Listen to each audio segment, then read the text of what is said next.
ሐምሌ 7 ቀን 1971 ዓመተ ምህረት ዕለተ ቅዳሜ ከታላቁ ቤተ መንግሥት ምድር ቤተ እስረኞች መካከል የክርስትና እምነት ተከታዮች የሆኑት በጠዋት ተነስተው በአባቶች መሪነት ጸሎት አድርሰዋል። የቅድስት ሥላሴ ካቴድራል ደውል ድምፅ ሲያስተጋባ ሰምተዋል።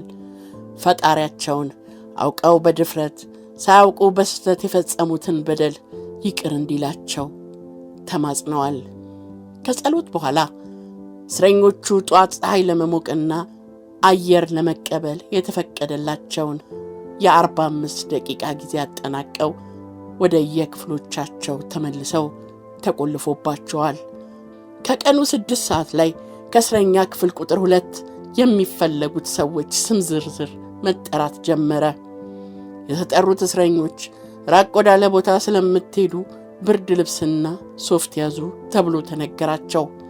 በመቀጠልም ጠሪዎቹ ወደ ክፍል ቁጥር 1 በመሄድ በእስረኞች አለቃ አማካኝነት የሚፈልጉትን የእስረኛ ስም መጥራት ጀመሩ። ልጅ ካሳ ወልደ ማርያም፣ ብርጋዴር ጀነራል ሳሙኤል አበበ። ጥሪው ቀጠለ። የተጠሩትን እስረኞች ወደ ውጭ ትፈለጋላችሁ፣ የምትሄዱት ራቅ ወዳለ ቦታ ስለሆነ የብርድ ልብስና የሽንት ቤት ወረቀት ያዙ ተብላችኋል አሉ ስም ጠሪዎቹ። በዚህ ጊዜ ልጅ ካሳ ወልደ ማርያም ወደ ፓትርያርክ ቴዎፍሎስ ቀርበው አባታችን ሊገሉን ነው፣ ይፍቱኝ አሏቸው። እሳቸውም እግዚአብሔር ይፍታህ፣ አይዞህ፣ አትፍራ፣ ሥጋህን እንጂ ነፍስህን አይገድሏትም አሏቸው። ልጅ ካሳ ወልደ ማርያም መስቀል ተሳልመው ከወጡ ከጥቂት ጊዜ በኋላ ፓትርያርክ ቴዎፍሎስ ስማቸው ተጠራ። ፓትርያርኩ ስማቸው ሲጠራ ከደረጃው ስር ወዳለው መኝታቸው በመሄድ የሚፈልጉትን ልብስ መርጠው ከለበሱ በኋላ ጸሎት ማድረስ ጀመሩ። በዚህ ሁኔታ በርካታ ደቂቃዎች አለፉ። የመንፈስ አባታቸው አቡነ ዮሐንስ ከዓመታት በፊት ፍጻሜያቸው መከራ የበዛበት ይሆናል ብለው የተናገሩት ትንቢት ቀኑ ደረሰ።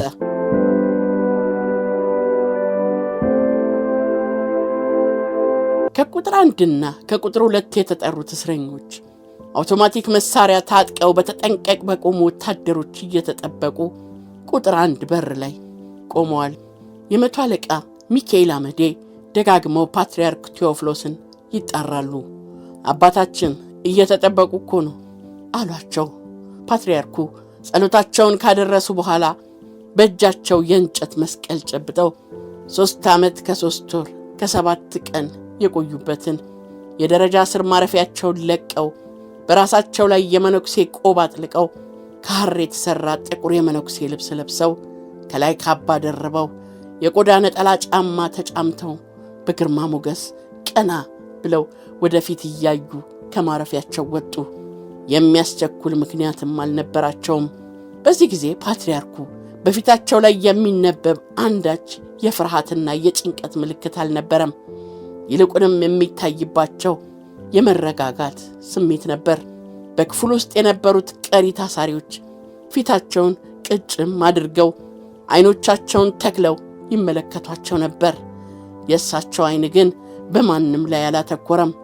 የቁጥር 1 እስረኞች እንግዳ እንደሚቀበል ወይም እንደሚሸኝ ሰልፈኛ በሁለት ረድፍ ቆመዋል። አቡነ ቴዎፍሎስ በመካከላቸው ሲያልፉ የሚመለከቷቸው ለመጨረሻ ጊዜ እንደሆነ አልተጠራጠሩም።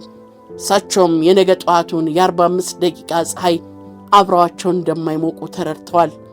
ከ4 ቀን በፊት ሐምሌ 3 ቀን ጸሐፊ ትእዛዝ ተፈራ ወርቅ ኪዳነ ማርያም፣ አቶ ሰይፉ ማህተመ ሥላሴ፣ ሐምሌ 5 ቀን ደግሞ አቶ አበበ ከበደና አቶ አሰፋ ድፋይ በዚህ ሁኔታ ተጠርተው ወጥተው ሳይመለሱ ቀርተዋል።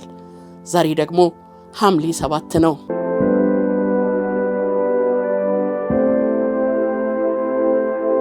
ፓትርያርኩ መደዳውን በቆሙት እስረኞች መካከል ሲያልፉ አይዟችሁ፣ የሥጋ ሞት አትፍሩ፣ የሚያስፈራ ዳግም ሞት ነው፣ እግዚአብሔር ከዳግም ሞት ያድናችሁ ብለው እያጽናኑ መንገዳቸውን ቀጠሉ። ሞት ከእያንዳንዱ እስረኛ ከጥቂት ጫማዎች ርቀት ላይ ሆኖ ቢላዋውን እየሳለ ነበር። የማይታወቀው ቅደም ተከተሉ እንጂ ሁሉም ሞት ተደግሶላቸው ነበር።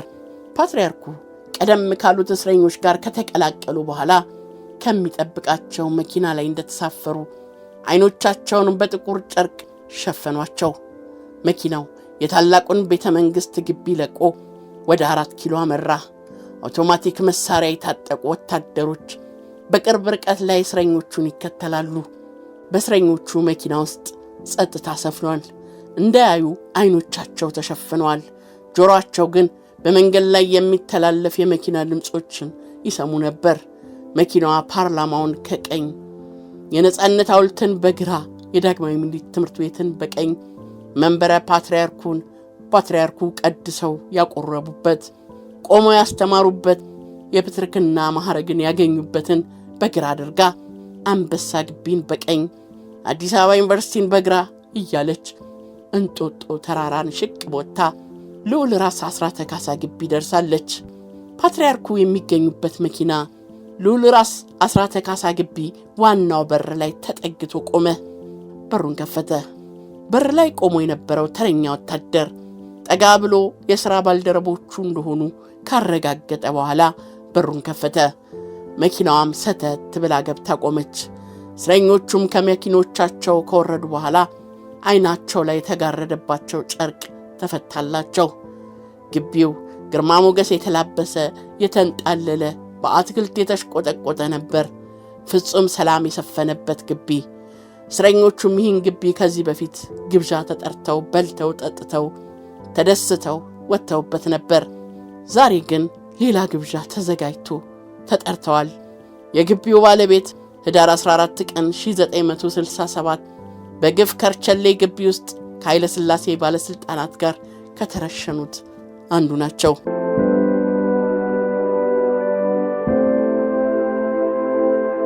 በግቢው ውስጥ በእጃቸው መሳሪያ ያልያዙ አካላቸው የደነደነ ወታደሮች ውር ውር ይላሉ።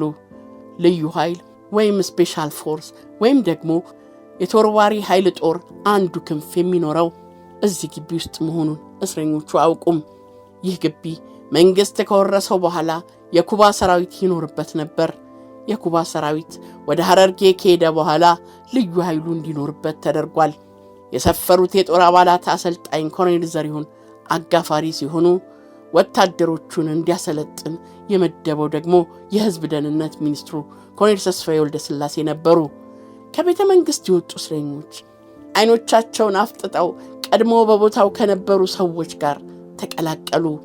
እነርሱም ከተለያዩ ቦታዎች የሞት ፍርድ የተፈረደባቸው እስረኞች ነበሩ። የሚያነክሱ፣ በእጃቸው ብርድ ልብስ የያዙ፣ ትንንሽ ቋጠሮችን ያዘሉ የተቦጫጨሩ ሰዎች። አብዛኛዎቹ እስረኞች ይተዋወቃሉ። ነገር ግን ቀጥሎ ያለውን ድርጊት ስለማያውቁት ፈገግታ የከዳውና ጉም የለበሰ ፊት ተሸክመዋል። አንዳንዶቹ ከፓትርያርኩ መስቀል ቀረብ ብለው ይሳለሙ ነበር። ተራማጆች ነን የሚሉት ደግሞ በመጨረሻዋ ሰዓት እንኳን ፊታቸውን ሊፈቱላቸው ፈቃደኞች አልነበሩም። ኮሎኔል ዘሪሁን አጋፋሪ ወታደር ዘውዱን ጠርቶ ወደ ቢሮ ወሰደው። ከጥቂት ደቂቃዎች በኋላ ወታደር ዘውዱ የ15 ሰዎች ስም ዝርዝር ያለበትን ወረቀት ከውስጥ ይዞ ብቅ አለ። ለወታደሩ የተሰጠው ትዕዛዝ ወረቀቱ ላይ ያሉትን ስሞች በቅደም ተከተላቸው እየጠራ ወደ ውስጥ እንዲዘልቁ ማድረግ ነበር። በመጀመሪያው ረድፍ ላይ የፓትርያርኩ የአቡነ ቴዎፍሎስ ስም ነበር። ወታደሩ እስረኞቹ ከቤቱ በስተግራ በኩል እንዲሰለፉ አዘዛቸው። በዚሁ መሠረት ስማቸው ሲጠራ ቋጠሮቻቸውን እንደያዙ የተተከሉትን አታክልት ተጠግተው ከፓትርያርኩ ጀርባ ተሰልፈው ቆሙ። ቀጥሎም ስማችሁ ሲጠራ የያዛችሁትን ቋጠሮ እዚሁ ትታችሁ ወደ ውስጥ ትገባላችሁ የሚል መመሪያ ከሰጠ በኋላ ወታደር ዘውዱም በመጀመሪያ አቡነ ቴዎፍሎስ ይግቡ አለ። ፓትርያርኩ ቀና ብለው ካዩት በኋላ ደረጃውን እየተራመዱ ወጡ። በዚያች ቀን ዕድሜያቸው 69 ዓመት ከ2 ወራት ነበር።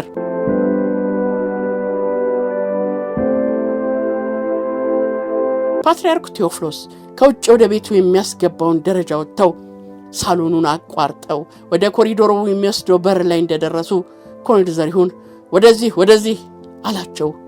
ወደ ተባሉበት ቦታ መሩ። ኮሎኔል ዘሪሁን ፊት ለፊት ተቀምጦ ታያቸው። አጠገቡ ሊደርሱ ትንሽ ሲቀራቸው እዚያው ይቁሙ የሚል ትዕዛዝ ተላለፈላቸው። ኮሎኔል ዘሪሁን በስህተት ሌላ ሰው እንዳይገደል በመጠንቀቅ የስም ዝርዝር የተጻፈበትን ወረቀት ከተመለከተ በኋላ ቀና ብሎ አቡነ ቴዎፍሎስ ኖት አላቸው። እርሳቸውም አዎን አሉት። በማስከተልም ወደ እኔ ጠጋ ይበሉ አላቸው።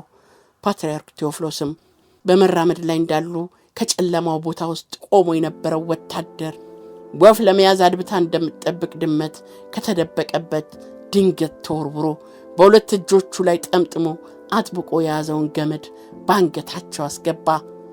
ገመዱም እንዲሸበብ ከጉልበቱ ሸብረክ በማለት በራሱ ዙሪያ ተሽከርክሮ በማጎንበስ ነፍሳቸው እስክትወጣ ድረስ በጀርባው ተሸከማቸው። ነፍሳቸው መውጣቷን ሲያረጋግጥ ካለቃው ፊት እንደ ግንድ ወረወራቸው። ከዚያም በመሬት እየጎተተ ለሬሳ ማከማቻ ወደ ተዘጋጀው ክፍሉ ወሰዳቸው። በጀርባቸውም ዘረጋቸው። እስከ 9 ሰዓት ተኩል ድረስ አንድ ባንድ እያነቁ ግቢ ውስጥ ያሉትን እስረኞች ጨረሷቸው።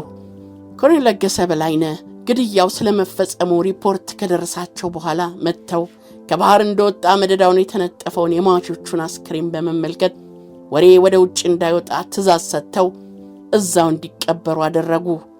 በዚህ የግድያ ቲያትር ላይ የተሳተፉ ወታደሮች በሚቀጥለው ቀን በማዕከላዊ ምርመራ ወጪ ሶደሬ ሄደው እንዲዝናኑ ተደረገ።